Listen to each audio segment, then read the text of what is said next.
sobre apendicites. Não, apendicites não, é pancreatites, que a gente falou ontem. E não lembro se teve mais alguma coisa, mas enfim, a gente conseguiu adiantar bastante. Hoje a gente vai terminar o conteúdo, que essa parte é mais de boa, mais rápida.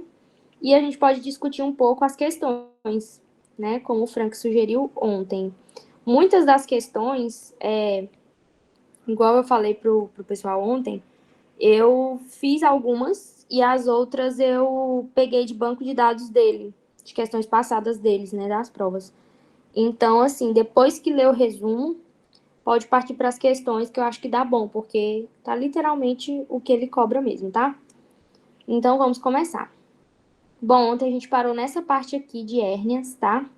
Essa parte de hérnias aqui ele falou também bem pouco, mas vamos lá. Primeiro, definição, né? Que é uma protusão ou saída, que pode ser ocasional ou permanente, né? De uma víscera ou tecido, né? Eu sempre, quando eu vou fazer a definição, eu sempre falo que a hérnia é quando tem uma protusão ali, de um tecido, né? Através de uma parede do abdômen. Geralmente, as hérnias são. Alguém Tá quer sem falar? compartilhar a tela. Ai, meu Deus. Pensei que estava compartilhando. Foi mal, gente. E eu aqui já. Metendo louco aqui. Ai, jurando que estava compartilhando para vocês.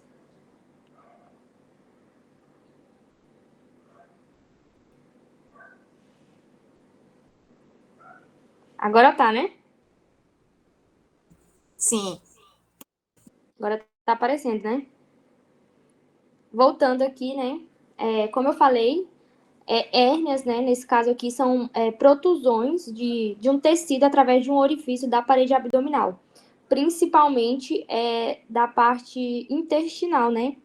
Que é onde vai acontecer essa formação da hérnia, que é quando ocorre essa saída ali, né? Desse tecido, dessa parte, que acaba sendo proveniente da parede muscular do intestino delgado, né? Então, tanto é que a maioria dessas hérnias a gente vê nessa parte, né, da parede abdominal. Existem alguns fatores desencadenantes para o aparecimento dessas hérnias, né? Eu acho importante a gente saber, né? Alguns deles, como por exemplo, o aumento da pressão abdominal, que seria classificado como tosse crônica, dísnea, gravidez, obesidade, constipação crônica, afetações prostáticas, ascites e câncer. Ascites e câncer, né? Porque são fatores que desenvolvem o aparecimento de hérnias, que seria a partir do aumento da pressão abdominal, né? Existem também alguns fatores predisponentes, né? Para acontecer. Gente, tá bom assim a tela grande?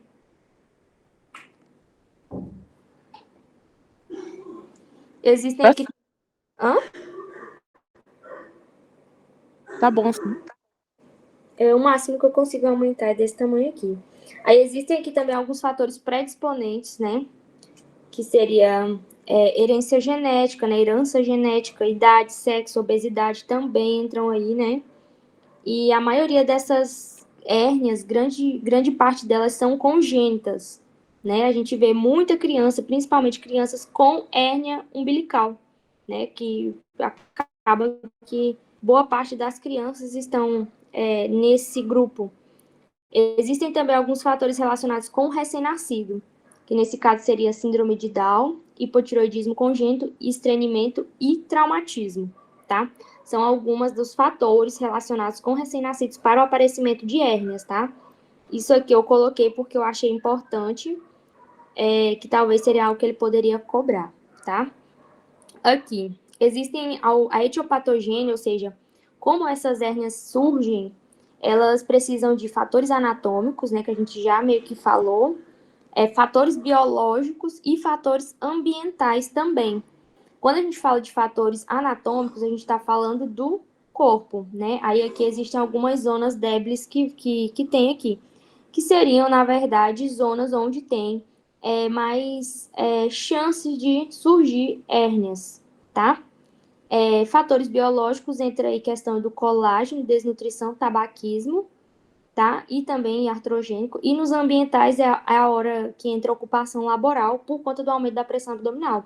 A gente sabe também que o que faz aumentar a pressão abdominal seria também obesidade, embaraço, tosse crônica, são coisas né, que estão aí em fatores predisponentes.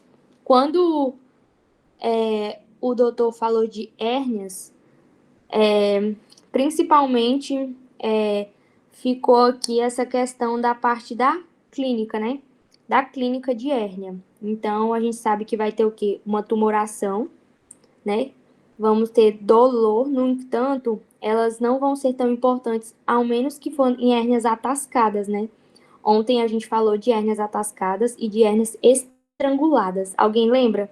Onde estaria no hilo intestinal uma hérnia atascada? Em qual classificação? E uma estrangulada? Lembra que ontem eu falei o seguinte, que quando Era na extra, né? Oi? A como é? Está atascada, não era na extra? A atascada era na extra. Isso, mas em qual? No oclusivo ou no mecânico? Agora você me pegou. Lembra que eu falei que o estrangulamento ia causar o quê? Uma compressão vascular maior. E quando a gente está falando de compressão vascular, a gente está falando de qual? De mecânico ou de oclusivo? De mecânico. De mecânica ou do oclusivo? Compressivo, de compressão vascular. Seria na do hilo intestinal oclusivo, porque tem maior compressão vascular. Então, elas seriam as extra, que seriam as causas extrínsecas do oclusivo. Já as hérnias atascadas seriam extras de hilo mecânico, tá bom? Continuando aqui, voltando a falar, quando tem também clínicas de alteração do trânsito intestinal, parestesias, né? E essa questão da ocupação laboral a gente já sabe que interfere, né, no surgimento dessas hérnias, né? Em relação à obstrução, existe aqui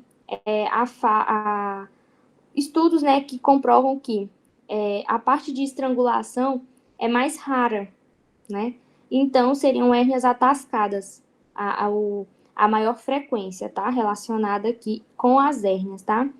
Aí aqui fala um pouquinho que o diagnóstico é difícil em pacientes obesos e que necessita de métodos auxiliares de diagnóstico, que nesse caso seriam eco e uma tomo. Outra coisa aqui é em relação à classificação, mas ele não citou muito, então acredito que ele não cobra, né? Mas a classificação dessas hérnias é de acordo com a sua localização, de acordo com o seu contenido, né? De que tipo ali que ela está formada dentro, ali, o que tem dentro daquela hérnia, né? Que tipo de tecido, digamos assim, pela sua etiologia, pela clínica e pela sua condição, ou seja, se são hérnias redutíveis ou irredutíveis, tá? As hérnias redutíveis podem ser divididas em coercíveis e incoercíveis.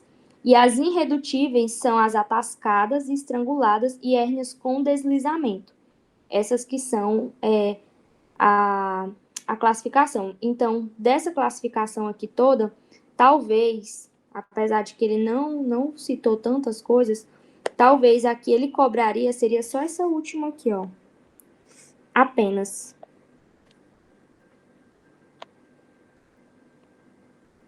O exame físico. No exame físico, existem todos esses signos, que o bom é olhar, pelo menos eu, quando eu tô estudando assim, eu olho no YouTube. Eu coloco, tipo assim, signo de Amstrad, pra eu ver como que aparece. Manobra de Andrew, manobra de transiluminação.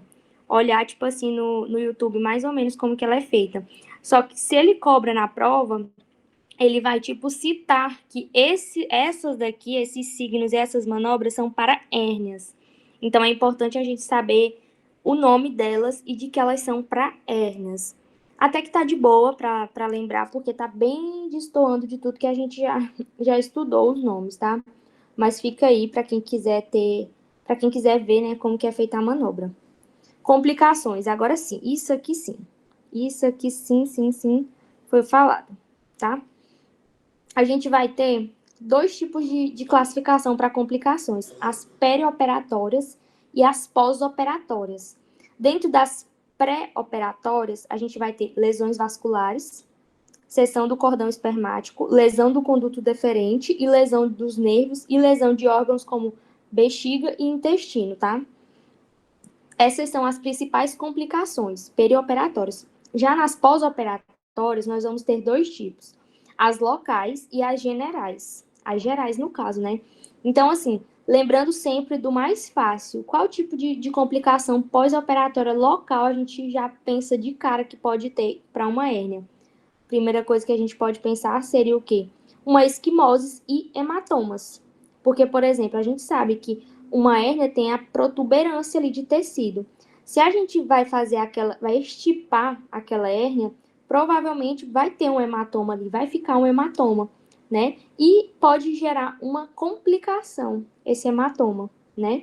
Quando ele vira ali já uma esquimose. Então, entra aí, hematomas, esquimoses, no caso de localização. Deixa eu aceitar aqui.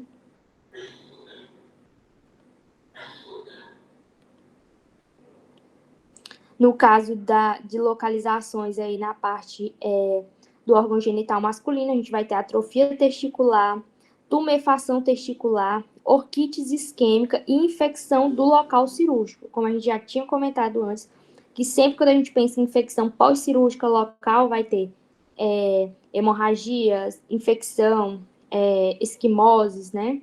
Nesse caso aqui das hérnias. E as complicações gerais vão ser retenção urinária, complicações respiratórias, tromboembolismo e complicações digestivas. Ó, fica fácil da gente lembrar. A gente não está estudando hérnias e a gente viu que a maioria dessas hérnias a gente vai ter o quê? Na parede intestinal, né? A parte muscular do intestino delgado ali, geralmente, é onde ocorrem essas hérnias. Então, pensando em uma complicação aí tardia, né? E uma complicação que pode surgir, vamos pensar só em abdômen. Complicações digestivas, complicações respiratórias também, porque querendo ou não, existe uma pressão positiva e negativa do abdômen do tórax. Então, é por isso que existe esse tipo de complicação. Tromboembolismo, porque a gente viu que na hora de fazer uma operação, né, uma extirpação aí de uma hérnia, pode ter complicações como esquimoses, hematomas, atrofias, tumefação, tudo isso que envolve a parte venosa. Então, um tromboembolismo também seria muito fácil de acontecer. E retenção urinária, porque muitas hérnias também estão localizadas aí nessa parte genital, né? Principalmente masculina. Acho que aqui tá falando um pouquinho sobre o que eu falei, né? Sobre essa questão da pressão, que é uma observação, na verdade, só para auxiliar no estudo, tá? Que é o quê? Que a inventração, né, resulta de um desequilíbrio entre a pressão intraabdominal e a resistência oferecida pela parede restaurada. É a protusão da parede do contenido abdominal através de um orifício anormalmente debilitado por trauma ou incisões cirúrgicas, de escape de vísceras, em pontos onde a força intraabdominal não é contrabalanceada.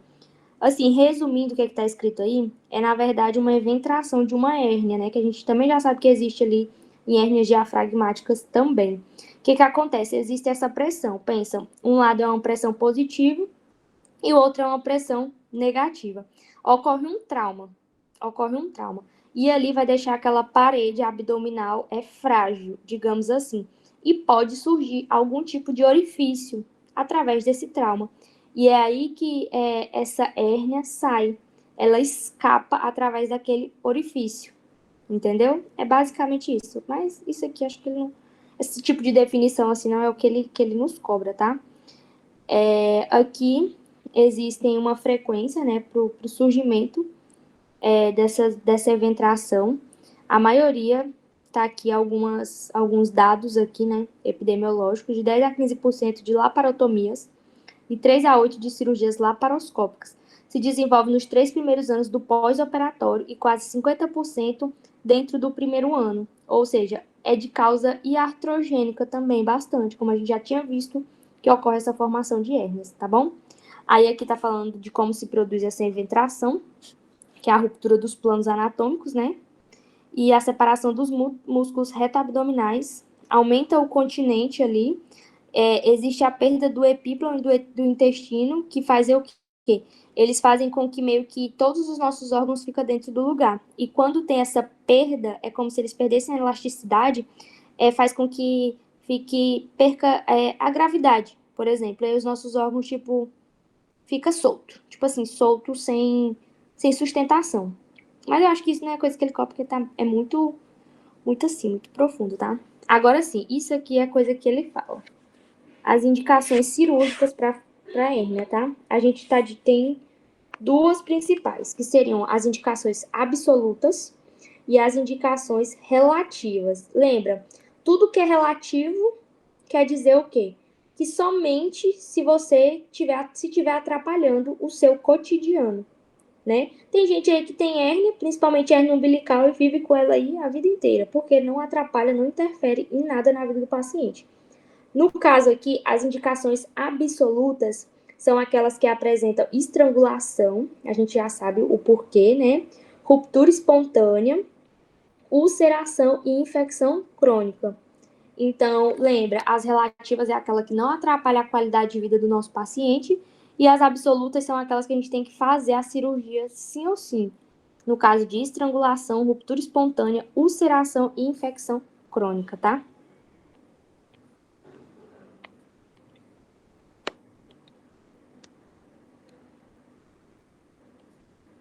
Seguindo aqui, a gente vai falar um pouquinho de diafragma. Bom, a gente sabe, né, que o diafragma, a parte que o doutor mais cobra é em relacionado à classificação dessas hérnias diafragmáticas. A gente sabe que essas hérnias estão classificadas em congênitas e traumáticas, tá?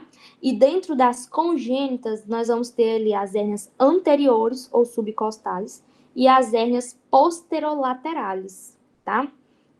Dentro dessas hérnias congênitas, nós temos ali as hérnias anteriores ou subcostales que são mais frequentes, tá? Nos adultos, principalmente noninhos, tá? Em crianças. O que acontece? É exatamente aquilo que a gente estava falando, pressão do abdômen e pressão do tórax, tá? E o que acontece? Essas hérnias surgem exatamente por conta disso, dessa diferença de pressão, tá?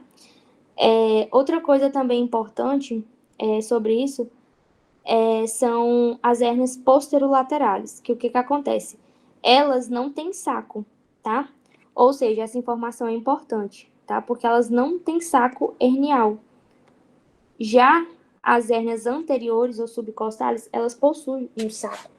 Então, essa informação aqui é importante da gente gravar, tá? Que elas não têm saco, beleza? E geralmente elas são hérnias embrionárias, né? E que comprime o pulmão, principalmente, e desplaza o mediastino para o lado oposto. É aquele tipo de hérnia que entra uma parte toda. Eu não sei se vocês lembram da imagem. Porque as anteriores têm um saco. Então, o que acontece? Às vezes, por um orifício, elas invadem ali a cavidade torácica, né? Invade a cavidade torácica. Já nas hérnias posterolaterais, não. Geralmente, a víscera vai por completo. Essa é uma diferençazinha que tem entre as duas, tá? Agora, sobre as hérnias traumáticas. O que a gente tem que saber, principalmente, é que elas são mais do lado esquerdo. Justamente porque do nosso lado direito existe o fígado. Então, ele atrapalha com que se crie esse caminho para formar essa hérnia.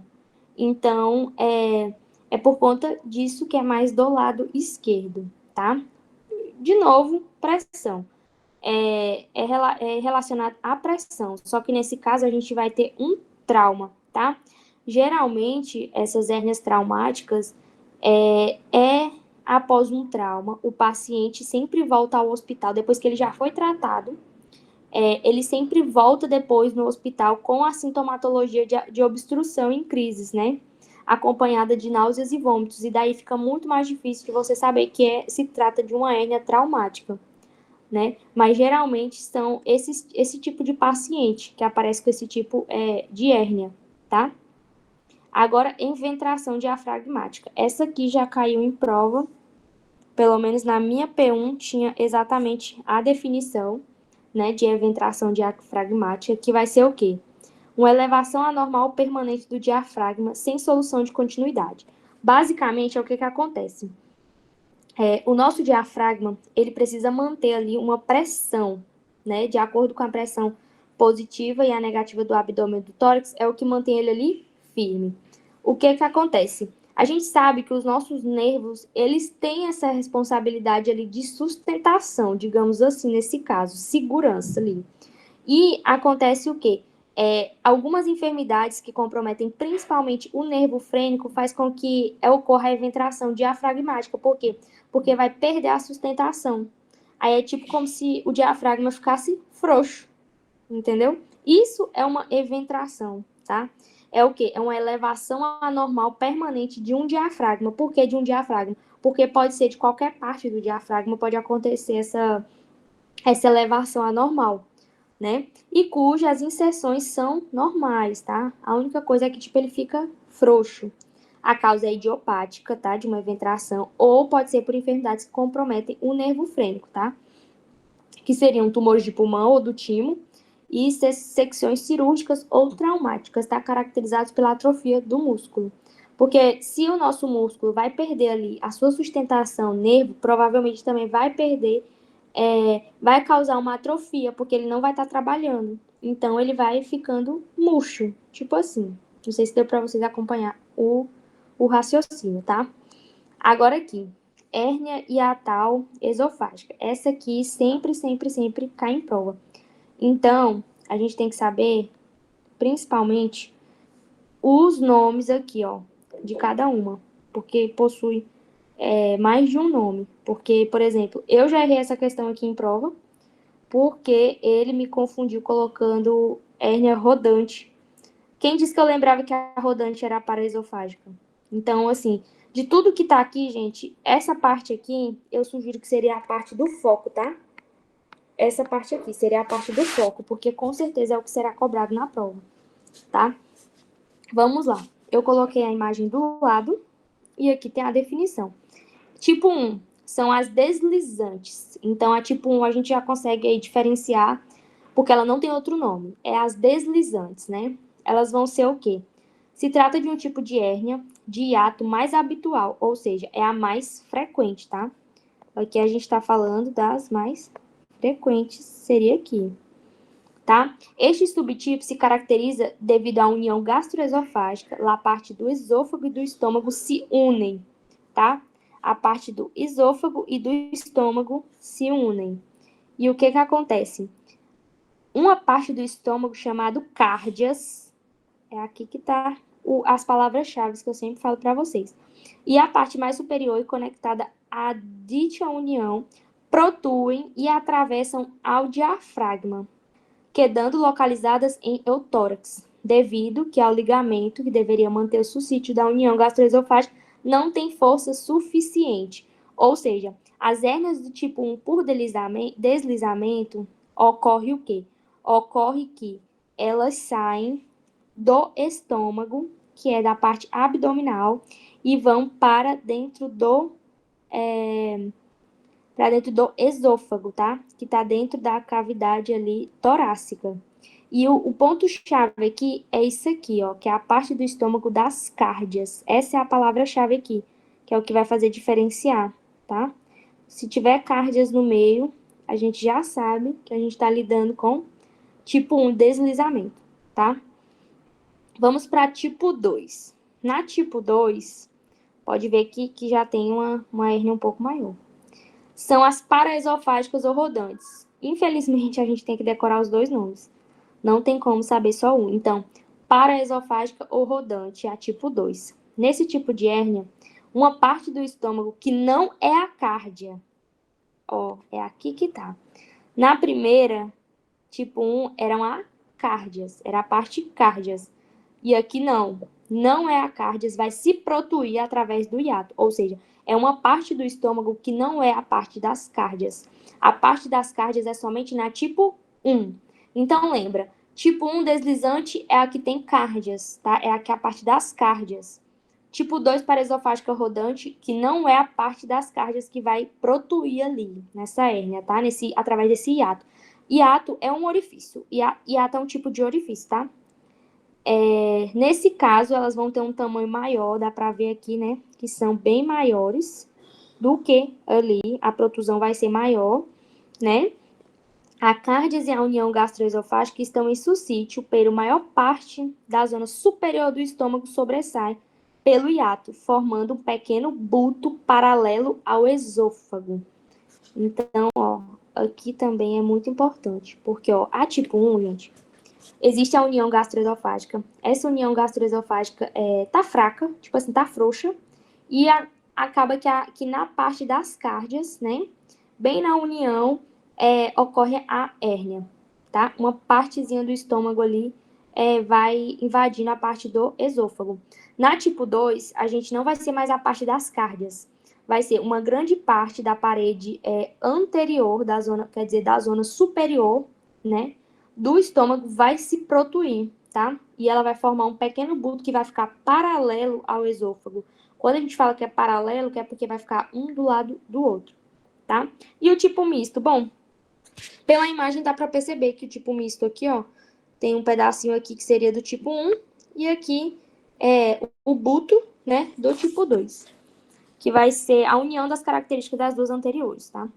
Já tipo 4 é a do estômago invertido, que é uma condição rara, né, em que a totalidade do estômago se encontra no tórax, ou seja, a protusão, né, pensa no hiato aí para passar o estômago pro tórax.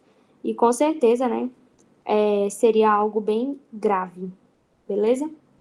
Acho que por isso eu espero que eu tenha conseguido fazer vocês matar uma questão dessa forma, tá? Sabendo que a tipo 1 deslizantes é a das cárdias, que é o que passa, e a paraesofágica ou rodante que não é a parte das cárdias, e sim a zona superior do estômago que vai sobressair, que vai protuir, né, para essa parte que ela vai ficar paralela ao esôfago, esse bulto, tá? Porque é exatamente isso que vai fazer a gente acertar as questões, palavras-chave, beleza? Essa parte de refluxo nunca caiu muito assim para mim, não sei nas provas de vocês, né?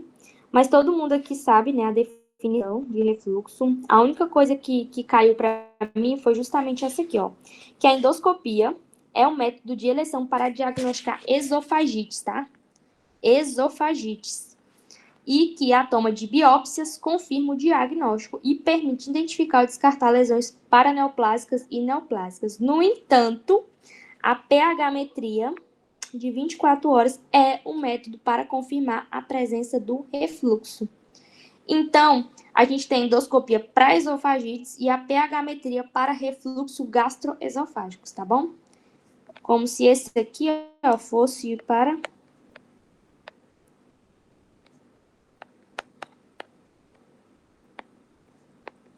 ERG, para refluxo, e a endoscopia para esofagites, tá? Não quer dizer que não seja utilizada, mas que já caiu uma vez isso, tá? E que a técnica de cirúrgica para tratar a ERG seria essa funduplicatura de Nissen. Também já caiu, mas foi só perguntando o nome da técnica. Não é um assunto não é a parte que ele aprofunda. Beleza? Vamos seguir.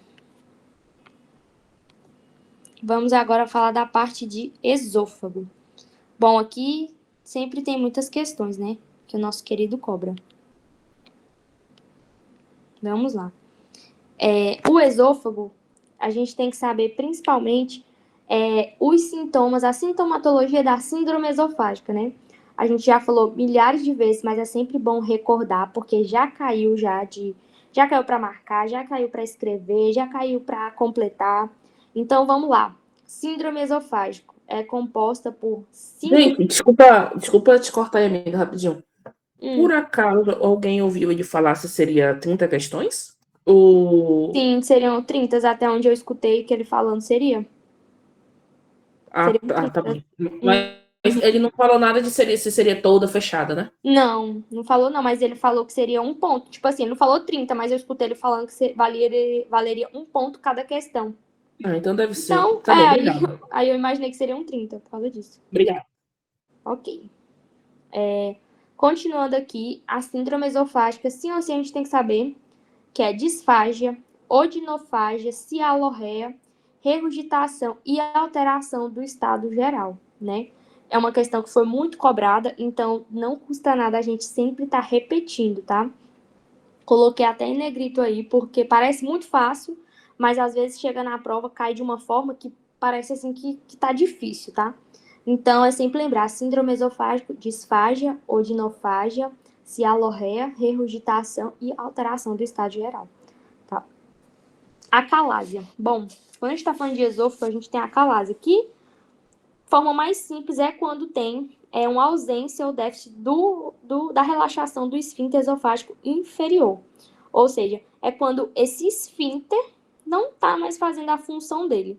Então, ele acaba causando, né, algumas enfermidades devido a essa falta, né, de peristalse do corpo esofágico, né, por conta do esfíncter. Essa acalásia ela vai ser classificada de 2 formas. É a chagásica e a não chagásica. A chagásica seria a hipotônica, o que a gente tem que saber que é a diferença de uma para outra. E a não chagásica seria a hipertônica. A gente vai classificar a hipotônica, que é a chagásica, vai ser aquela do mega esôfago, ou seja, o esôfago super dilatado, quase não vai ter dor, vai se adaptar à disfagia e frequente complicações pulmonares. Com certeza, pensa, gente, se eu tenho um mega esôfago, com certeza eu vou ter complicações pulmonares, vai ser mais frequente, tá? Já a não chagásica, que é a hipertônica, a dilatação esofágica vai estar pouco acentuada, ou seja, não vai ter o megaesôfago. No entanto, a dor vai ser maior, vai ter uma disfasia paroxística e as complicações pulmonares são pouco frequentes, principalmente porque não vai estar aquela dilatação enorme, tá? A sintomatologia de uma acalásia é praticamente o síndrome esofágico, com algumas sintomatologias a mais, como a dor retroesternal, pirose, a tosse, a crise, né, asfíctica que tem, uma perda de peso, né? Agora a gente vai falar sobre a questão do método de imagem. Aqui a gente vai ter o esofagograma, que vai servir para ver a dilatação. Vai ser que é daquele mega esôfago que tem o bico de pássaro, que é o esôfago super gigante e bem pequenininho no final, né? Que é a chamada a cola de raton ou bico de pássaro, né? Bico de ave. Essa é a imagem, né, que a gente tem do esofagograma. Já a manometria, ela só vai visualizar o tono do esfíncter. Ou seja, ela serve para diferenciar uma acalásia chagásica da não chagásica. Por quê? Porque vai visualizar apenas alterações motoras do tono do esfíncter, ou seja, se esse tono tá bom ou se tá ruim. Entendeu? E o tratamento para essa acalásia, a gente vai ter 3 frentes aqui. Tratamento farmacológico, um tratamento endoscópico e um tratamento cirúrgico, tá? Acho que nunca foi cobrado isso em provas, tá? Essa parte do tratamento de acalásia. Agora isso aqui sim, vamos lá. Os divertículos. A gente já estudou um pouquinho de divertículos, né?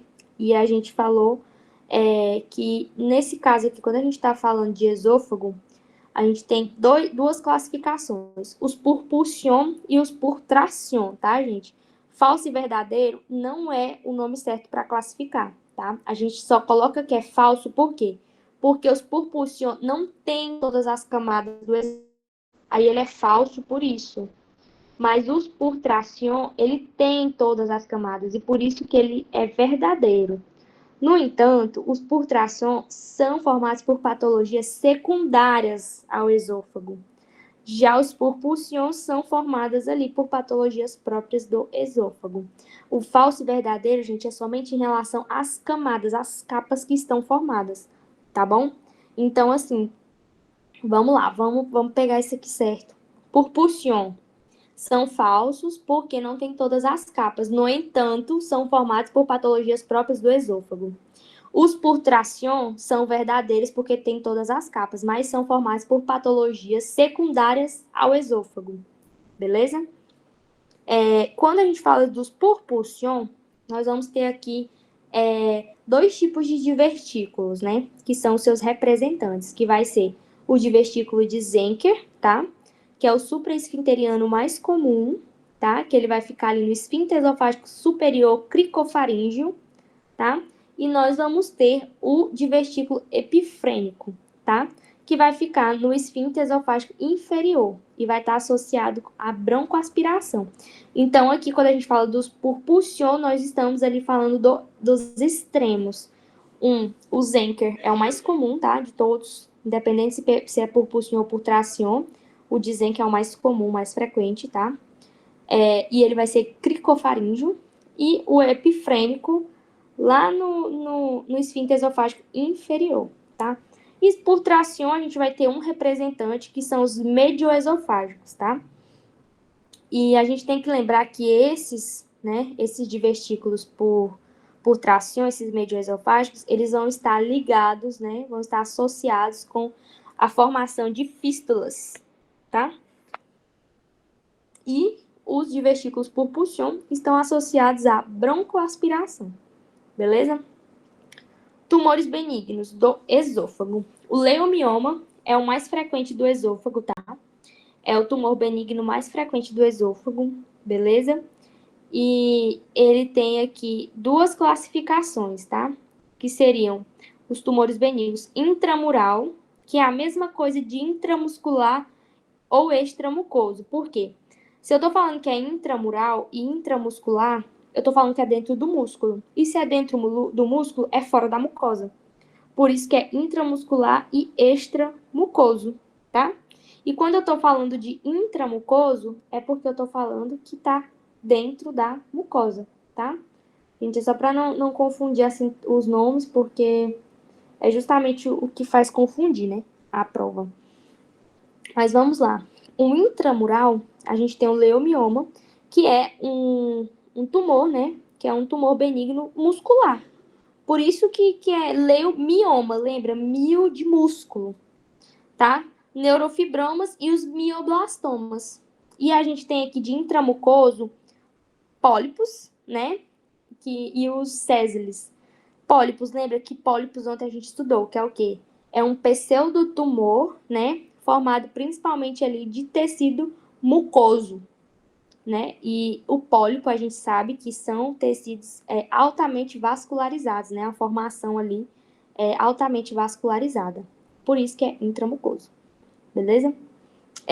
Quando a gente está falando de tumores malignos, a gente sabe que o tumor maligno mais frequente do esôfago é o carcinoma epidermoide. E o segundo mais frequente é o adenocarcinoma, tá? Isso é questão batida, que a gente já sabe, tá? Então, não pode, essa aqui, ninguém pode errar mais. Essa daqui já estourou a cota quem já errou, viu? Tá proibido errar essa. Agora sim, lesões cáusticas. Isso aqui ele falou pra caramba. Então, vamos lá. As lesões cáusticas, né, são lesões do tubo digestivo superior, produzida por substâncias cáusticas, né? São mais dolorosas no estômago.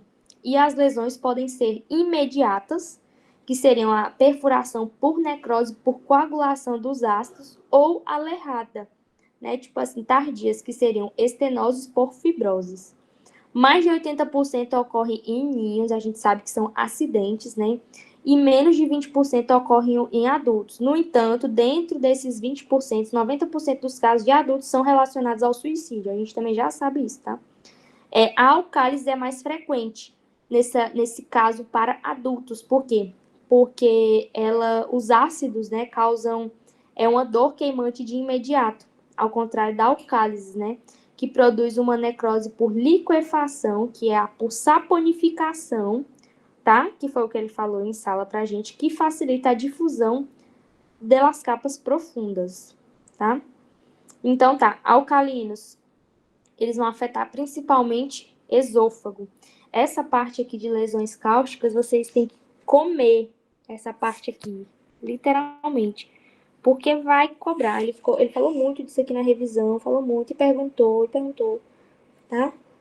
Ai, fiz feio aqui, peraí. Deixa eu arrumar.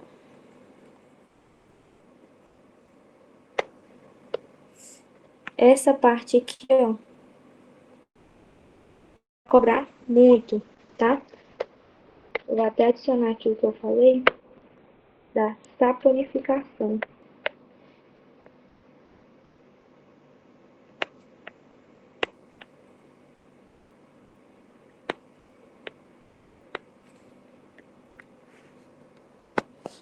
Continuando, os alcalinos vão afetar principalmente o esôfago e os ácidos, o estômago, tá?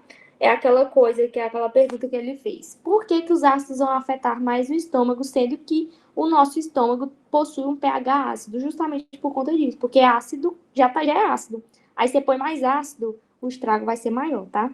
A gente sabe que é contraindicado o uso de eméticos, ou seja, provocar vômitos, porque vai causar mais lesão ainda, porque tudo que entra sai, tá? E as complicações crônicas que a gente vai ter aí das duas seriam câncer e estenoses, beleza? Então vamos lá. Necrose por coagulação tá nos ácidos e a necrose por liquefação, saponificação tá nos alcalinos, tá bom?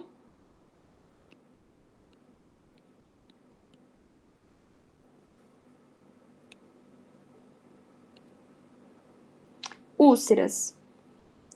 Bom, galera, úlceras vai ser uma novidade pra gente, porque nunca foi cobrado nas nossas provas, tá? E então a gente não sabe o que vai cobrar em úlceras. Por isso de úlceras tá maior, porque eu realmente coloquei tudo que ele falou na aula, assim, no dia da aula de úlcera. Eu fui Amiga, a Priscila levantou a mão, eu acho. Sim. Eu acho que já tava, desde a hora que não tava aparecendo. Mas de qualquer forma, vou continuar. Se alguém quiser falar, abre aí o microfone. Então, a parte de úlceras está maior justamente por conta disso, porque nunca foi cobrado nas nossas provas. Então, assim, zero noção do que ele pode cobrar. No entanto, muitas coisas que ele falou que eu tenho anotado estão aqui no resumo, né? Então, vamos lá, para destrinchar aqui a parte de úlcera. Uma úlcera gástrica é uma perda de substância, né, de marcha crônica, de qualquer localidade ali do estômago que pode afetar a parede gástrica e se caracteriza por sua evolução alternando períodos de remissão com períodos de atividade, né? A classificação e a localização dessas úlceras. Isso aqui ele falou bastante quando ele deu essa aula de úlceras, tá? Por isso que tá em vermelho. Tudo que tá em vermelho foram coisas que ele citou quando ele deu essa aula.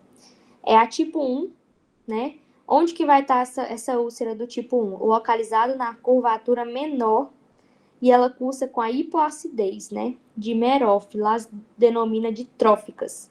Né? O nome dessas tipo 1 são as tróficas, que vai estar na curvatura menor. Já a tipo 2, de la curvatura menor, é associada com úlceras do duodeno, tá? E as tipo 3 se localizam no píloro e se comportam como as úlceras do duodeno, tá? Alguns fatores predisponentes para essas úlceras, né, são, principalmente do tipo 1, pacientes pertencentes do grupo sanguíneo do tipo A, tá? E dos tipos 2 e 3, em sua maioria, pertencem ao grupo do tipo sanguíneo O. As úlceras são mais frequentes nos homens, é mais tardia que a úlcera duodenal e a maioria só observa entre a quarta e a sétima década de vida, ou seja, em anciões, tá? Ancianos, quer dizer. Outra coisa importante das úlceras é a sua etiopatogênia, tá? Que é desconhecida, mas a gente sabe que existem ali, um principal fator ali que é relacionado aos ácidos, né? Que fazem a formação, né, dessas úlceras. Por quê? Porque fica muito tempo ali em contato com a mucosa gástrica. Então, assim, principalmente porque não tem essa evacuação do estômago. Não quer dizer que o nosso estômago tem um pH ácido, que tem que acumular esse ácido ali. Não tem que acumular. precisa evacuar, precisa ter ele tem um tipo de pH, né? Um valor de pH. Então, a gente sabe que boa parte das úlceras são formadas por conta disso, tá? Aqui tem uma que eu coloquei em vermelho, que ele citou em sala, que fala o seguinte: Davenport, né, essa pessoa, disse que o aumento da permeabilidade da barreira mucosa aos íons, né, com retrodifusão dos mesmos é a principal causa de úlcera gástrica, ou seja, o aumento da permeabilidade da barreira mucosa, né, que faz com que esses íons de hidrogênio aí, né, causem essa úlcera gástrica, né, que a gente estava falando aí, que é a questão mesmo do pH, tá? Então, assim, essa diferença do pH é uma predisposição aí para essa formação dessas úlceras, tá?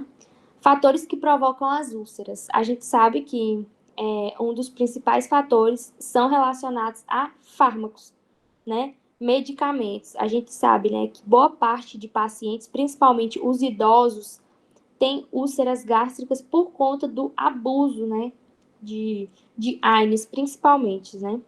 Então, entra aí, né, a parte dos fármacos e da H. pylori, né, que a gente sabe também que é uma das causas, um dos fatores, né, que provocam as úlceras, né? O que acontece? Essa H. pylori, né, ela vai colonizar ali, né, e vai provocar uma alteração da barreira do muco. E vai fazer o quê? Ter inúmeros processos inflamatórios. Esses processos inflamatórios vão danificando a mucosa gástrica, né? E aí vai fazer o quê? O surgimento de uma úlcera, tá?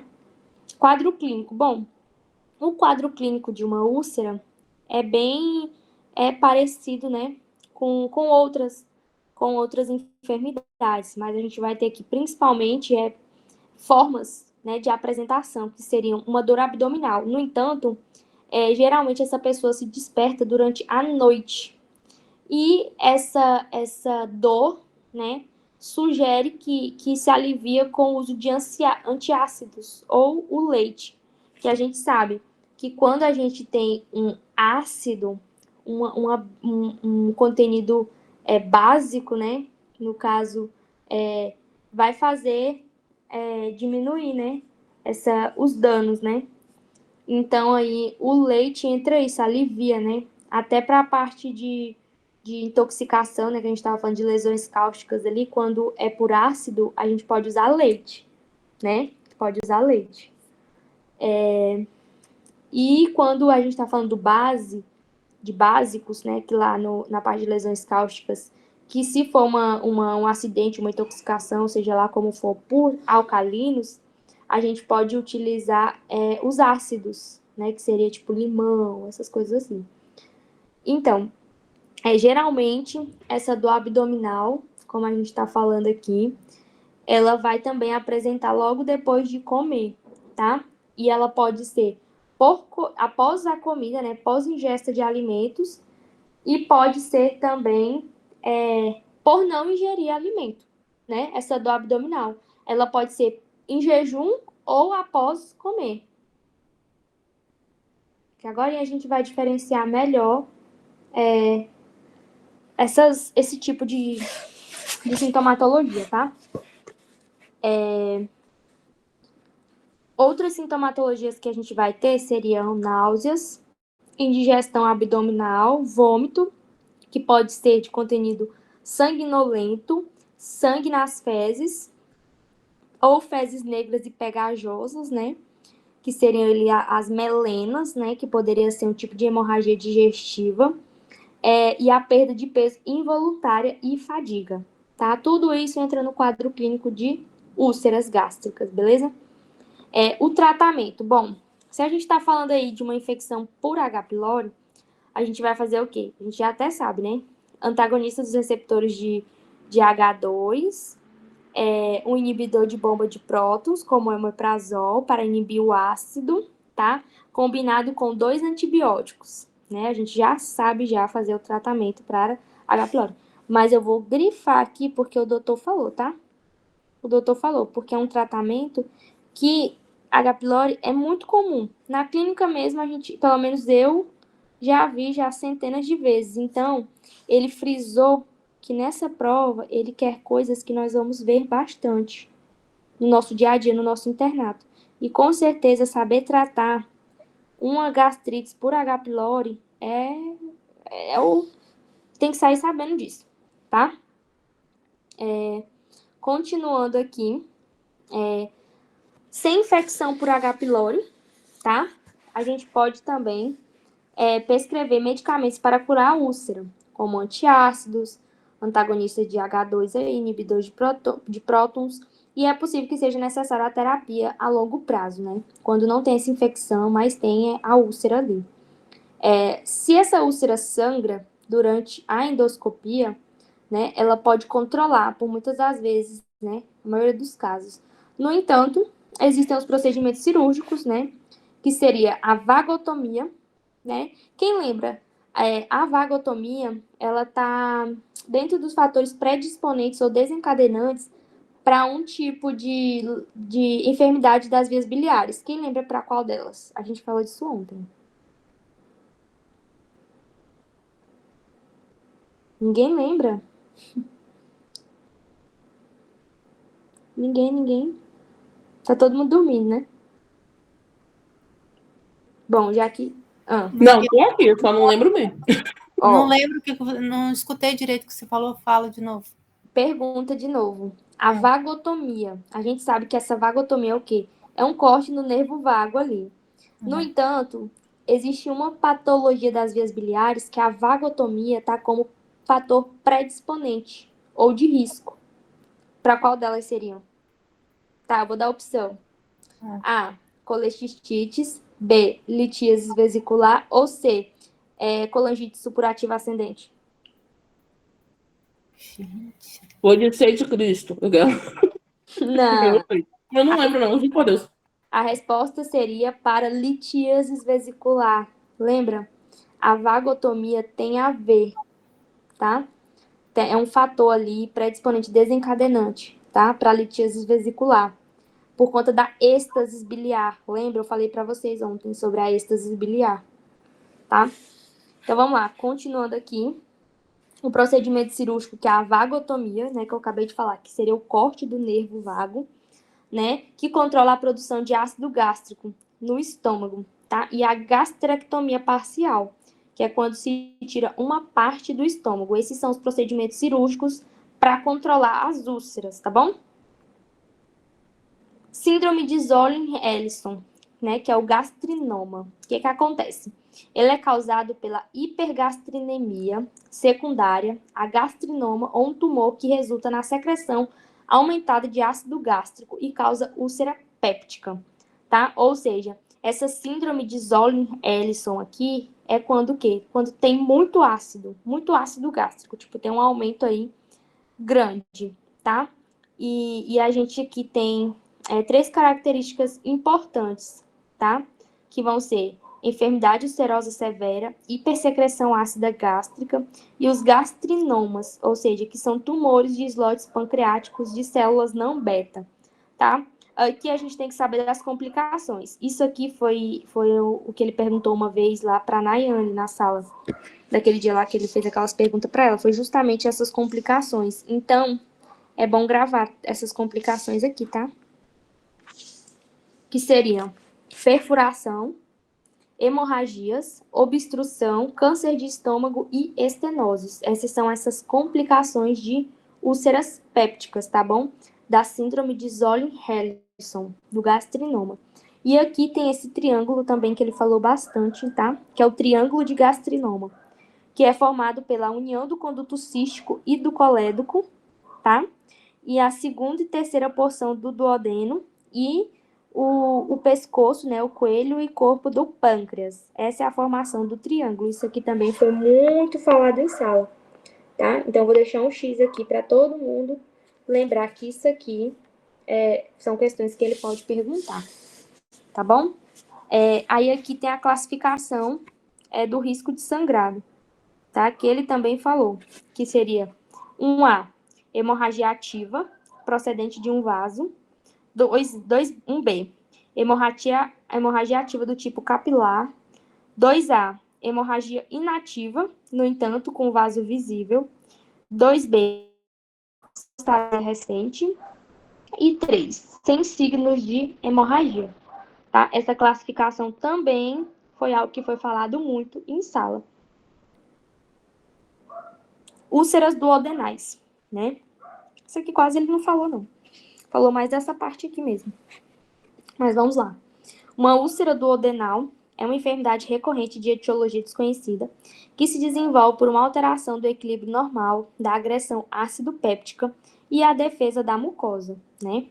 Os ulcerosos de idade avançada suelen remontar sua enfermidade à juventude, com antecedentes lejanos de ardor, dispepsia e dolor, né? É muito mais frequente nos varões jovens que em la mulher, e a cirrose hepática na úlcera duodenal se observa com relativa frequência, tá? Aí aqui existem alguns fatores predisponentes para esse tipo de úlceras duodenais, que seriam familiar, predisposição familiar, principalmente em pacientes do grupo sanguíneo O, tá? Fator nervoso, a gente sabe que a depressão, a ansiedade ali, estão bastante associados à formação de úlceras, né? Transtornos endócrinos, né? Principalmente relacionados a um tumor, né? No úlcero gênico no pâncreas, tá? Daqui a gente tem que lembrar principalmente desse aqui, ó, desses fatores nervosos. Ele citou isso aqui que tem nas minhas anotações aqui, tá? Fator nervoso está associado com formação de úlceras duodenais.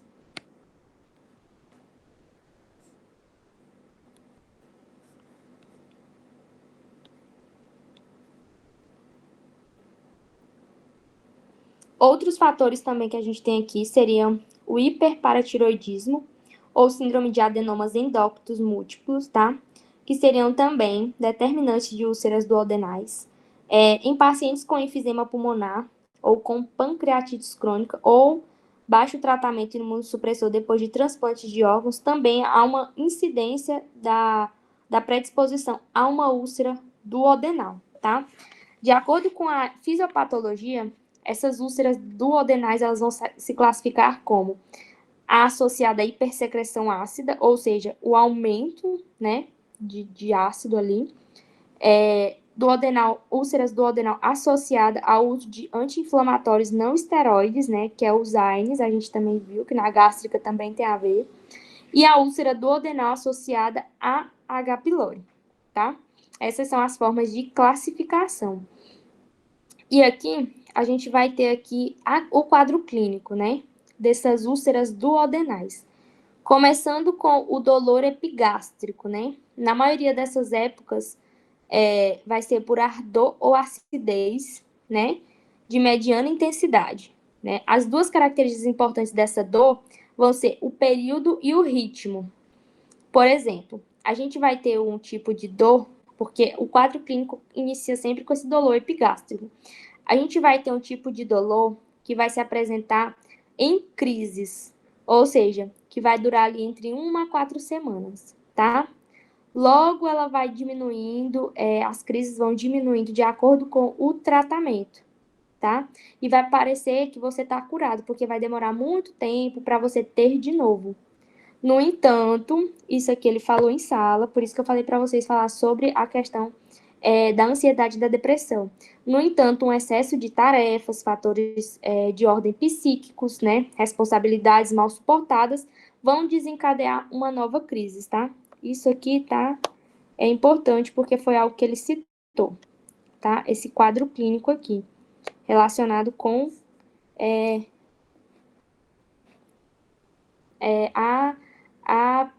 o psicológico do paciente. Por isso é importante, ele até falou, uma anamnese bem feita, né? Pra gente saber o porquê, né, de estar acontecendo. Quando esse dolor é ritmado, vai ser o quê? Vai ser por períodos digestivos. Por exemplo, vai ter aqueles que vai começar pela noite ou pela manhã, né? E aí que vai acontecer o quê? Ele vai se acalmar com a ingestão de alimentos ou soluções alcalinas, que é aquele, né, que a gente estava falando, que o paciente sente dor por não comer, né? E reaparece depois, né, antes da comida. Esse vai ser aquele sintoma, né, que vai se chamar hambre dolorosa, que é o quê? Que é aquela fome, que é por conta da fome, quando você fica sem comer, aí dói, tá? E vai indo, vai se repetindo esse ciclo, tá? Nesse caso, essa dor é ritmada principalmente porque ela tem um horário e uma forma, né? Principalmente relacionados com a comida, tá? Métodos auxiliares de diagnósticos de úlceras, radiografia, tá? Endoscopia, que a gente sabe que é muito importante, e a biópsia, né? No caso, a endoscopia acompanhada de biópsia, tá? Tratamento, a gente já falou um pouquinho, vai ter aquele farmacológico, que vai ser o quê? Nesse caso de úlceras duodenais, alimentação fracionada, evitar irritantes, uso de omeprazol e ranitidinas e antibióticos no caso de H. pylori, que a gente já viu como que é feito o tratamento. E o cirúrgico, que vai ser nos casos o quê? De persistência, complicações, né? E aí a gente vai ter vários tipos de vagotomia ali para poder fazer. Tem a troncular, seletiva, super seletiva, enfim. Isso aí ele falou que não ia cobrar, não. É só o tipo, né? Que é a estipação ali do nervo vago, né? Aí por isso que é a vagotomia, tá? Outra coisa aqui que a gente tem que saber é que as úlceras agudas são lesões agudas produzidas principalmente por estresse, medicamentos e álcool, tá? E elas estão agrupadas em um grupo de enfermidades que são lesões agudas pela mucosa gástrica. Já as úlceras crônicas são aquelas causadas principalmente pela H. pylori e pelos AINES. São chamadas as úlceras pépticas, tá, gente? Isso aqui é só uma classificação, ou seja, as agudas, estresse, medicamentos e alcoolismo. As crônicas são as por H. pylori e pelos AINES, tá? Que seriam aí as úlceras pépticas, que seriam aí as duodenais, por exemplo, tá? Entra aqui também, nesse caso aqui. As úlceras pépticas vão ser aquelas onde ocorre uma perda de substância da parede do tubo digestivo, tá? E acontece o quê? Que vai estar mais exposta, né, ao suco gástrico. E ela pode ocorrer no duodeno, no estômago, no esôfago e no divertículo de Meckel. A gente falou ontem, né? Que o divertículo de Meckel é o congênito mais frequente, né? Não sei se vocês lembram. E o adquirido mais frequente, eles seriam quais? Alguém lembra? O de Meckel é o congênito. E os adquiridos são os jejuno-ileales, tá? São os adquiridos, né? Jejuno-duodenalis ou jejuno-ileales. E o divertículo de Meckel é o congênito, beleza?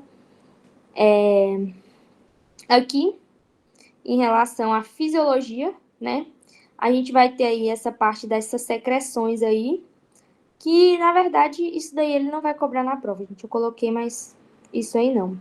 Agora, essa parte de etiopatogênia, sim. Isso aqui ele citou e tá nas minhas anotações. Que falam sobre os fatores agressivos e os defensivos, né? Os fatores agressivos vão ser o ácido clorídrico, pepsinas, enfermidade Zollinger-Ellison, H. pylori, medicamentos agressivos, como, por exemplo, os AINES, álcool, tabaco e estresse. E os fatores defensivos vão estar barreira mucosa. A gente sabe que essa barreira mucosa, a H. pylori é uma das que fazem essa quebra, e os AINES também. Integridade do epitélio. A partir do momento que perde essa barreira da mucosa, tem uma integridade no epitélio, acaba danificando esse epitélio, tá? E fazendo com que surja, né, as úlceras. Circulação sanguínea e mecanismo normal de reparação da mucosa. Ou seja, devido a tantas agressões, vai ficar mais difícil, digamos assim, essa cicatrização da mucosa. E aí vai surgir as úlceras, tá bom? Esses são os fatores defensivos, que quando eles são danificados, ocorre a formação das úlceras, tá bom? E os fatores agressivos é aquilo que danifica os fatores defensivos, beleza? Quadro clínico: dispepsia ou hambre doloroso, uma dolor urente ou mal-estar no epigástrico que aparece 2 ou 3 horas depois de comer e que calma ao consumir os alimentos. Pode aparecer geralmente pelas 11 às 2 horas, devido ao ciclo circadiano da secreção ácida. Acidez e pirose aparecem mais nas úlceras duodenais.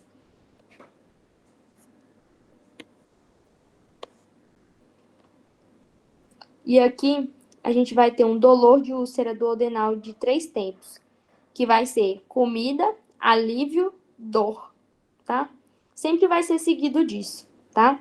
E uma úlcera gástrica vai ser de 4 tempos. Vai ser comida, alívio, dor, alívio espontâneo, tá?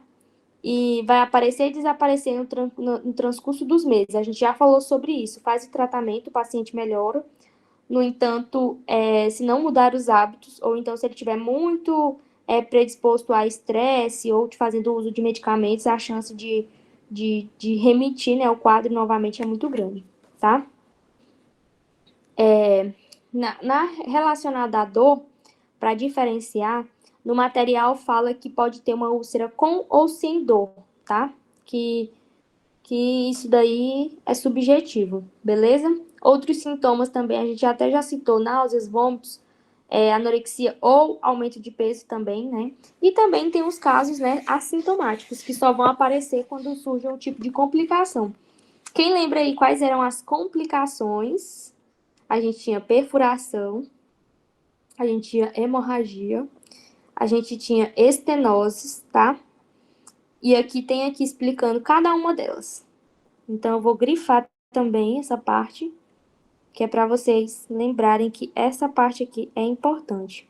Eu falei das hemorragias, citei né? Hematemeses também aqui tá ligada.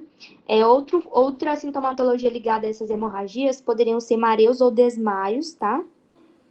Dolor epigástrica severa de início brusco e que se torna difuso, a gente pode pensar em uma perfuração, né? Na cavidade livre, que vai gerar uma peritonites, tá? Inflamação do peritônio e da cavidade peritoneal. Dolor epigástrico surdo, que se irradia ao dorso, a gente pode pensar aí que houve uma penetração. E vômitos, né? Que podem ocorrer estenoses, né? A gente sabe que estenoses é o quê? Tem um orifício e quando tem uma estenose é porque esse orifício está, tipo, se fechando, tá? Como se estivesse estreitando, ok? No exame físico, a gente vai ter aí, ó, dolor à palpação no epigástrio, né? E a gente vai ter alguns signos de complicações aí. A gente já falou da hemorragia digestiva, né? E da perfuração, tá? Palidez, taquicardia, taquipneia, hipotensão arterial, signo de irritação peritoneal e o signo de Joubert, tá? Métodos auxiliares de diagnóstico, laboratório, imagens, né? E a gente sabe que a endoscopia digestiva alta é a que faz o diagnóstico das úlceras pépticas, né? E a toma de biópsia, né? Para a gente saber se tem tumor ou não, tá? É muito importante fazer também a sorologia, né? Para H. pylori, para a gente saber também. E a gastrinêmia, para a síndrome de Zolli-Henningson, tá? E raio-x aqui também, dá para ver também essa parte de úlceras, tá? Tratamento.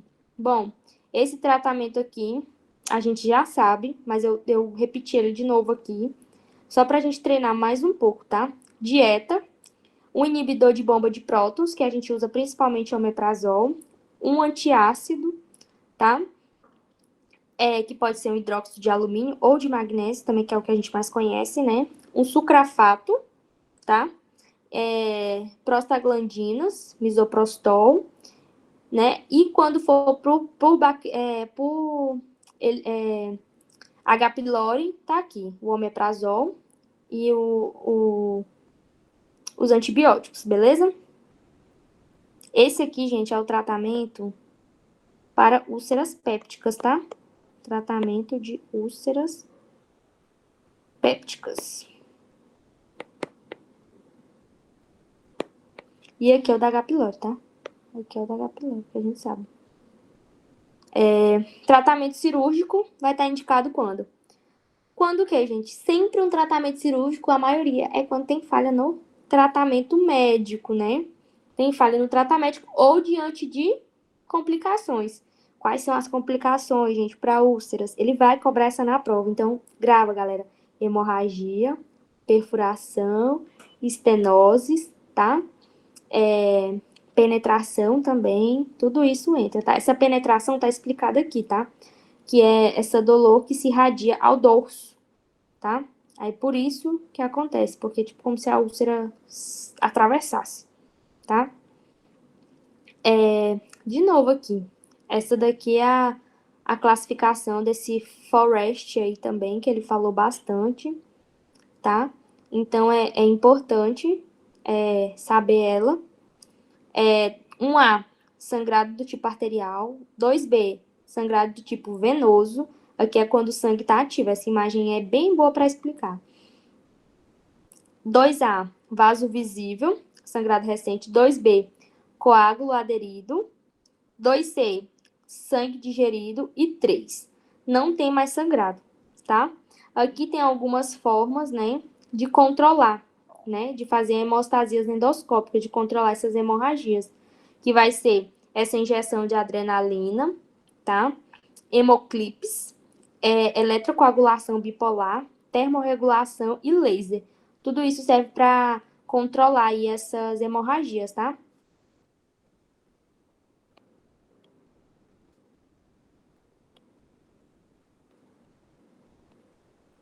E agora a gente está entrando aqui na parte de abdômen agudo. A gente já está terminando, tá? Para a gente poder ir para as questões. Abdômen agudo. Bom, é um quadro abdominal de apresentação brusca, caracterizado por um conjunto de signos e sintomas geralmente alarmantes, né? É um dolor que aparece em pleno estado de saúde e persiste por mais de 6 horas, apesar do antiespasmódicos, e indica uma laparotomia, tá? Qualquer tipo de dor repentina que dura mais de 6 horas e que não passa com antiespasmódicos, já é um indicativo para uma laparotomia, beleza? Aí aqui nós vamos ter alguns signos de irritação peritoneal, né? Que seriam alguns sinais aí, né? De irritação peritoneal, que seriam dor ou sensibilidade abdominal, inchaço ou sensação de que o abdômen está muito grande, muito cheio, tá? Febre, diarreia, mal-estar estomacal e vômitos, perda de apetite, diminuição da urina e incapacidade de defecar ou expulsar gases, ou seja, a detenção aí de fezes e gases, tá? Tudo isso são signos de irritação peritoneal, beleza? Agora sim, isso aqui com certeza vai estar na prova, viu? Essa parte aqui pode ter certeza, porque ele repetiu 1 milhão de vezes. Eu vou colocar aqui, ó, isso aqui, isso aqui, isso aqui e isso aqui. Ele falou muitas vezes. Vamos lá, vamos pegar isso aqui. Vamos lá.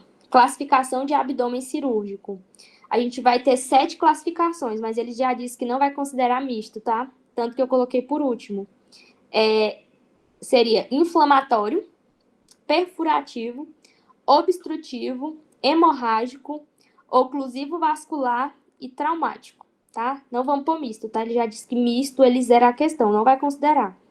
Então, vamos lá. Classificação de abdômen agudo. O inflamatório vai entrar apendicites, colecistites, peritonites e diverticulites. Ou seja, todo tipo de abdômen agudo inflamatório é asites no final. Beleza? Quando a gente está falando de perfurativo, a gente está falando aí dos divertículos. Beleza? Quando a gente fala de obstrutivo intestinal, a gente está falando aí do ilho, né? Ilho intestinal. E quando a gente fala de hemorrágicos, a gente vai ter aí como representantes embaraço ectópico complicado, aneurisma aórtico. E quando a gente fala de oclusivo, a gente vai ter isquêmia intestino-mesentérica e traumáticos, feridas ou contusões, tá bom? Essas são a classificação para abdômen agudo cirúrgico, beleza? Ou seja, tudo aqui que a gente vai fazer é cirurgia, tá? Abdômen agudo cirúrgica. Por que não entra pancreatite no inflamatório? Porque pancreatite não é um abdômen agudo cirúrgico. A gente sabe que a gente não faz cirurgia em pancreatite, tá? Exceto em complicações e papapá. A gente já sabe disso. Por isso que não entra aqui, beleza? Então, tem que saber a classificação. E pelo menos um exemplo de cada. Patologias sistêmicas com repercussão abdominal. O que seriam isso? Seriam patologias, quando a gente fala sistêmicas, é que, por exemplo, não tem a ver com o abdômen em si, entendeu? Não são patologias que têm a ver com abdômen. E sim, só um minutinho, gente, só um minutinho. Para eu mandar um link aqui.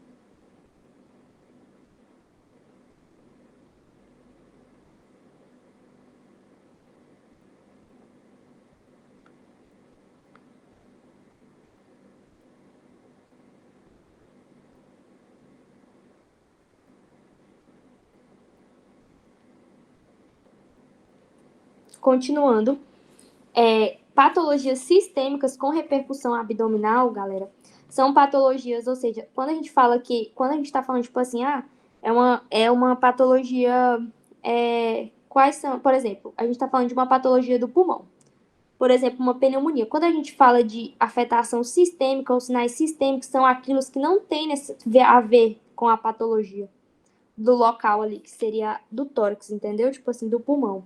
Por isso que é sistêmico, entendeu? Por isso que é sistêmico. E aí quais seriam essas patologias sistêmicas, mas com repercussão abdominal? Ou seja, que não tem a ver com o abdômen, mas que causa alguma sintomatologia ali que pode te confundir. Meningites, encefalites, tétano, tuberculose, dengue, intoxicações por metais pesados e agrotóxicos, tá? Patologias torácicas com repercussão abdominal, ou seja, patologias do tórax que repercutem no abdômen, tá? Mas que não são do abdômen, beleza? Então, pneumonia, tromboembolia pulmonar, pleurites, empiema pleural, neurites, infarto agudo do miocárdio, pericardites, esofagites, aneurisma de aorta, hérnias diafragmáticas e herpes zoster, tá? Todas essas são patologias torácicas, mas que repercutem no abdômen, tá? E quais são as patologias abdominais que simulam o abdômen cirúrgico? Aí aqui entra a pancreatite. Como eu disse para vocês, a pancreatite, ela é uma patologia do abdômen, mas ela não é um abdômen agudo cirúrgico. Então, ela vai simular um abdômen agudo cirúrgico. Cólico renal, cólico biliar, pancreatite aguda e salpingite, tá? Todas essas são patologias abdominais que simulam o abdômen cirúrgico, tá? E quando eu digo que simula é porque ela parece que é cirúrgico, mas não é, tá bom? Deu para entender essa parte? Gente, essa parte aqui, eu espero que vocês estejam prestando atenção, porque vai cair muito disso aqui, muito mesmo. A maior parte da revisão foi voltada para esse final aqui, tá? Por isso que eu quero que vocês prestem bastante atenção. Tem bastante questão sobre isso, eu acho, no questionário, porque foi justamente algo que ele focou pra caramba. Então, tem que decorar essa partezinha aqui, que vai cair. Classificação de peritonites. Vamos lá. O que é uma peritonite? A gente já sabe, né? A peritonite está ali na parte de abdômen, né? Inflamatório. Que é a inflamação ali da cavidade, né, abdominal, do peritônio. A evolução clínica, né, a classificação de peritonites, ela tem uma classificação que vai ser evolução clínica, cirúrgica, de acordo com a extensão e de acordo com a origem, tá? A evolução clínica vai ter as sépticas e as assépticas, tá? As sépticas espontâneas, que vão ser apendicites e diverticulites, e as provocadas, que vão ser por sepre, tá? Existem as sépticas espontâneas. Eu vou deixar isso aqui bem separadinho para vocês. E eu acho que isso aqui não tem no slide, tá? Eu acho que isso aqui foi só mesmo o que ele citou na sala, que eu consegui anotar correndo. Vamos ter as espontâneas e vamos ter as provocadas, tá? As provocadas vão ser, a maioria das vezes, por sepre. E as espontâneas aqui seriam apendicites e diverticulites, tá bom? Agora sim, qual é a causa mais frequente de peritonites em ninhos? Vai ser infecção de vias respiratórias e o micro-organismo mais frequente é o Streptococcus pneumoniae, tá? E a causa mais frequente de peritonites em adultos, cirrose alcoólica, é a primeira causa, viu? E a segunda causa vai ser tuberculose. E o micro-organismo é a microbactéria tuberculose, beleza? E na peritonite secundária, o micro-organismo mais frequente é a Escherichia coli, beleza? Diferenças de uma peritonite primária para a secundária. A primária, gente, ela vai ter uma origem distal extraperitoneal. E a via de contágio vai ser hemática e vai ser monobacteriana. E o tratamento vai ser médico. Já uma peritonite secundária, ela vai ser de origem intraperitoneal. A via de contágio vai ser direta e ela vai ser polibacteriana e o tratamento é cirúrgico. Isso aqui, ele falou em sala, tá com as palavras dele aqui. Eu não vi, gente, isso aqui em slide nenhum, tá? Então, a chance disso aqui cair tá enorme, tá? Então, estuda bastante essa parte aqui. Aqui eu coloquei alguns signos pra gente poder lembrar, que sempre cai na prova, né? Já tá meio batidinho, mas a gente sempre esquece de um ou outro. O de Joubert, né? Que é quando desaparece a matidez hepática e sugere o neumoperitoneu, né? Que é A nessa cavidade, né? Ilho paralítico, né, que vai ser a diminuição ou ausência dos ruídos intestinais, que é quando perde o peristaltismo, né, a gente sabe. Signo de Poppert. Vamos lá, vamos ver se tem alguém que lembra. Voltando aqui no ilho paralítico, a gente falou ontem que existe o ilho paralítico, que ele pode ser pseudoobstrução, e existem algumas causas para ele. Quem lembra dessas causas, gente? Essa pergunta é fácil e vai cair na prova. Quem lembra de causas de ilho paralítico? Eu vou dar uma dica. Medicamentosas é uma das causas. Quais são as outras? Bora, galera. Vocês não lembram? Vou falar mais um. Infarto do mesentério. E aí, vocês não estão lembrando, não? Ninguém? Vamos lá, então eu vou falar. Tinham as causas inflamatórias, medicamentosas e as causas do infarto do mesentério, galera. Essas eram algumas são causas de ilho paralítico ou de pseudoobstrução, tá? Pode ver que uma coisa sempre tem a ver com a outra. A gente, tipo assim, tá falando de um assunto, mas que tem a ver com outro, tá? Alguém falou alguma coisa? Maria, Oi, gravidez ectópica pode ser um motivo? de ilho paralítico? Sim, Não. tá. Não. Ilho paralítico vai ser medicamentosa, inflamatória e infarto do mesentério. Infarto, tá. Isso. A ectópica pode ser algum dos íleos? Não, a ectópica vai entrar aqui só na parte de hemorrágico, de abdômen obrigada. cirúrgico hemorrágico. Tá, então vai ser medicamentosa, infarto do mesentério e qual mais, Maria? E inflamatória. Obrigada, viu? Ok. Vamos lá. Ô, Maria, Oi. e ele falou de metabólico na Tem também. revisão. Entra também metabólica, que é por causa de... Congênito por perda de inervação. É a parte metabólica por hipopotassêmia, a parte inflamatória devido a peritonites, medicamentosa, uso de antiespasmódicos e a do infarto do mesentério. Ótimo. Obrigada. Tem aqui no resumo também, viu, galera? Lá no comecinho. Beleza? São causas de ilho paralítico pseudoobstrução, tá? Não se esqueçam. A gente já voltou aí nesse assunto também, falando do ilho mecânico e do ilho oclusivo, tá? Signo de Poppert, a gente sabe que é quando tem ar entre o diafragma e o fígado por imagens, tá? O signo de Poppert é um signo que radiológico, tá bom? Signo de Bouverie, que é um ilho biliar ocasionado pela obstrução de uma litíase em luz intestinal. A gente falou sobre isso também ontem, tá?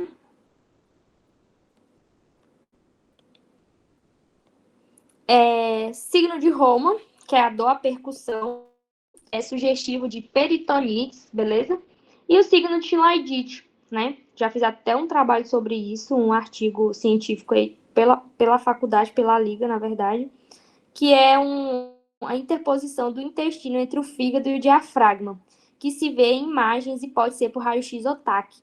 Esse signo de Chilaidite, eu fiz um artigo sobre ele, que foi um achado radiológico, que foi um paciente pós-Covid-19, uma radiografia, né? Foi pedido uma radiografia de controle após o tratamento, e estava lá, o signo de Chilaidite. É porque eu não tenho aqui, eu acho, nenhuma uma imagem aqui, ou tem, não sei. Acho que eu tenho uma imagem aqui para mostrar para vocês, tá? Depois eu mando aí no grupo a imagem desse paciente. Infelizmente ele morreu, não foi por conta do Chilaidite, tá? Mas ele veio a falecer, enfim. Mas foi muito assim, interessante saber mais sobre essa enfermidade e principalmente que ela é bem rara. Aqui no Paraguai não existe nenhum artigo. O primeiro publicado é esse, e no Brasil, se eu não me engano, é o quinto, mas a gente não publicou no Brasil, então não está publicado. Mas enfim, é bem interessante.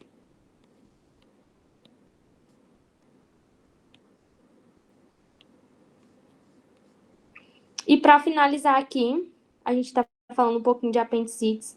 Eu peguei mesmo só o que o doutor falou, tá, galera? Que foi aqui que a apendicites, né, aguda é uma inflamação aguda do apêndice secal, né? Devido a uma obstrução luminal, né? E essa obstrução pode ser consequência de fatores luminais, parentais ou extraparentais, né? Essa vai ser a classificação da obstrução de apendicites aguda, tá? As causas luminais vão ser principalmente por fecalitos, que é mais frequente em idosos, por parásitos e corpos estranhos, beleza? Parentais, né, que são os de paredes, principalmente por hiperplasia dos folículos linfóides e tumores. A hiperplasia é o fator mais comum, em 60%, e mais frequente em pessoas jovens. E as extraparentais, que vão ser tumores ou metástases, né? É pouco frequente, mas principalmente aparece em pacientes maiores de 60 anos, né? Devido a hérnias, tanto internas como externas, tá? O que o doutor mesmo falou para focar foi essa parte que entre as causas de obstrução de apendicites, de causas parentais, a mais frequente é a hiperplasia de folículos linfóides e que os fecalitos é mais frequente em idosos, tá? Essas foram as duas causas aqui que ele pediu para focar, tanto que eu anotei exatamente do jeito que ele falou. Que seriam aqui e aqui, tá? Outra coisa também importante que ele falou foi as etapas evolutivas da apendicite, tá? Ele falou que ia cobrar o seguinte, quais são as etapas, né, da apendicite. Essa aqui a gente não pode errar de jeito nenhum, já foi cobrada aí, acho que desde o quinto e sexto semestre, que seria a congestiva, supurativa, gangrenosa e perfurativa. Lembra? São quatro fases, tá? Só que o doutor falou que vai cobrar agora o nível de compromisso que elas têm. Então, a congestiva, o compromisso vai ser linfático, na flemonosa vai ser venoso, e na necrótica ou gangrenosa vai ser arterial. Isso aqui vai estar na prova, tá? Ele falou e explicou e disse várias vezes, tá? Então, lembra aqui, congestiva, compromisso linfático. Flemonosa supurativa, compromisso venoso. E a gangrenosa ou necrótica, compromisso arterial. Beleza? Quais são as complicações mais frequentes de apendicite aguda? São peritonites e flemon. No entanto, a complicação mais temida é a pileflebites. Isso aqui também foi falado na sala, tá? Durante a revisão. Então, é assunto também batido aí para cair na prova, tá?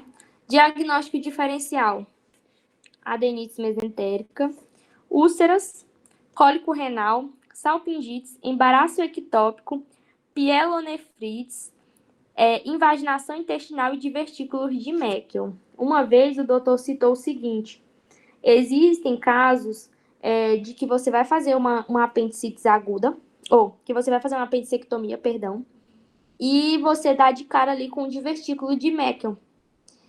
Qual seria a sua conduta? O que vocês acham que seria? Qual seria a conduta? o quadro clínico do divertículo de Meckel para uma apendicite é muito parecido. O que vocês fariam nesse caso? Eu estou diante de uma apendicite congestiva, tá? E eu achei um divertículo de Meckel ali. O que eu faço? Bom, de acordo com o doutor, a gente vai tirar esse divertículo, não deixe ele ali, entendeu? Toda vez que eu abro um paciente e eu encontro um divertículo, eu faço diverticulectomia. Eu tiro esse divertículo, eu saco ele para fora, tá?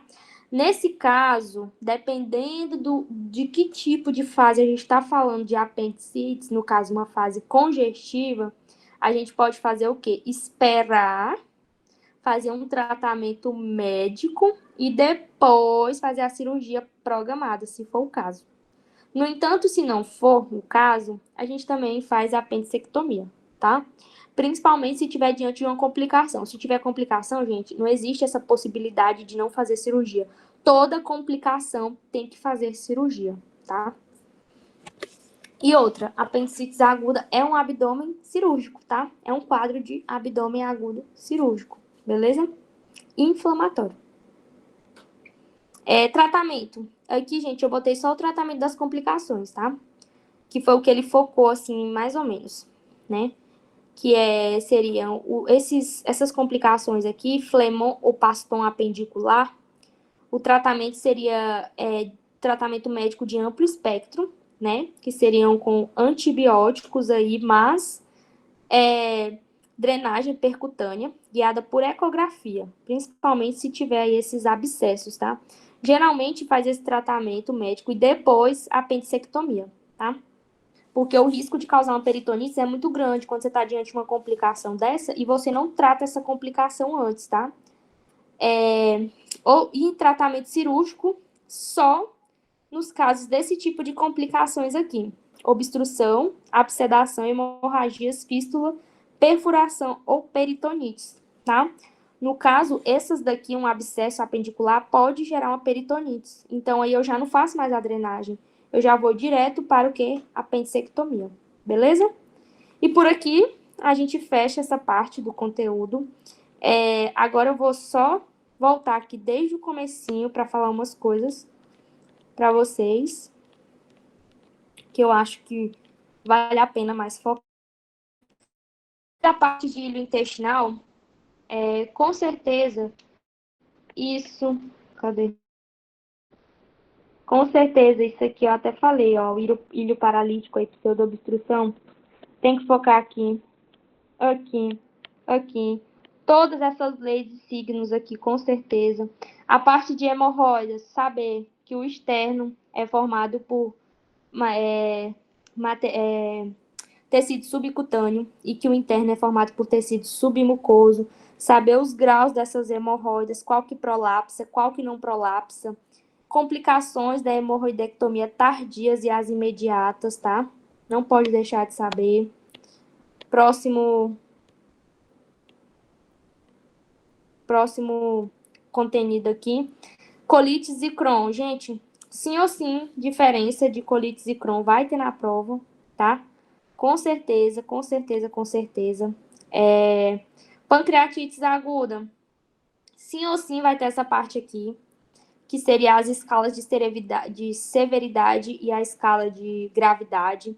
Saber o que é um signo de alarma e uma falha orgânica também é importante para responder uma questão de pancreatite na prova, porque vai cair com certeza. Vias biliares, gente, ó, que é a vagotomia que eu estava falando para vocês, tá? Litíase vesicular. Nossa, aqui de vias biliares, eu não sei nem o que falar para vocês, porque na minha opinião cai tudo. Tudo é algo que ele cobra, tanto que eu não marquei nada porque eu acho tudo importante. Fístulas. Fístulas, sim ou sim, esse quadro aqui vai cair, tá? Chega a estar todo marcadinho aí. Lembra que a tipo 1 não tem fístula. Tipo 2, 1/3.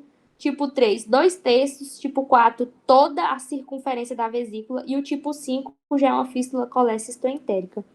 Ilho biliar. Ilho biliar também vai cair, principalmente essas triadas aí, tá? Divertículos. Classificação de vestículo congênito e adquirido, viu? Vai cair com toda certeza. Não se esqueçam de saber o que é uma diverticulose, uma diverticulite e um divertículo, tá? São coisas diferentes. E localização do divertículo de Meckel. A gente sabe que ele é o representante do congênito. Tem que saber que ele fica no borde antimesentérico do íleon, viu? Hérnias. Hérnias, galera, saber a classificação de acordo com a condição. Saber os signos aqui, tá? No exame físico de hérnia. Saber as complicações perioperatórias e as pós-operatórias e as indicações cirúrgicas relativas e absolutas, não esqueçam. Hérnias congênitas, gente. Saber a classificação das congênitas e das traumáticas. Saber o que é uma eventração. Isso aqui, ó. Sim ou sim, tem que saber os tipos de hérnias de hiato, tá? Tipo 1, tipo 2, tipo 3, tipo 4, tá? Esôfago. Síndrome esofágica, tem que estar na ponta da língua. Divertículos, tá? Classificação por pulsion e por tração. Lesões cáusticas, não se esqueçam do tipo de necroses que cada uma é. Necrose por coagulação, eu tô falando de ácidos. Necrose por liquefação, eu tô falando de alcalinos, tá? Tumor, qual é o tumor benigno mais frequente do esôfago? Qual que é, gente? O tumor mais benigno frequente do esôfago? O leiomioma, tá? Intramuscular, leiomioma. E o maligno, carcinoma epidermoide. E o segundo mais frequente, adenocarcinoma. Nunca esquecer disso, que essa aí também cai. Úlceras. Saber como tratar uma úlcera por infecção por H. pylori, tá? Não se esquecer dessa síndrome de Zolin-Hellinson aí. As complicações de úlceras jamais podem ser esquecidas, tá? Sempre lembrar. Tratamento de úlceras, tá? Tanto de pépticas quanto de úlceras causadas por H. pylori. Beleza? E aqui eu marquei tudo porque isso aqui ele vai cobrar, tá? A classificação de abdômen com certeza vai ser aberta. Patologias sistêmicas com repercussão abdominal.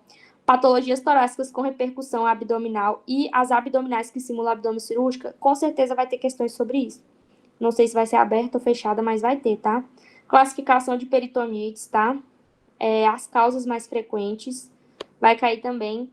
E vai cair as complicações aqui. E as causas de obstrução de apendicite aguda. Tá bom? Manda aí no grupo, por favor, esse que você marcou. Mando sim, senhora. Já mando, já. Gente, eu não peguei as questões, vou pegar aqui. Vamos fazer uma pausa para eu tomar uma água e depois a gente volta nas questões pra gente debater? Aproveita e bota esse negócio para carregar que vai descarregar o teu. Eu vou pôr, ó. Apareceu aqui já. Já vou pôr para carregar.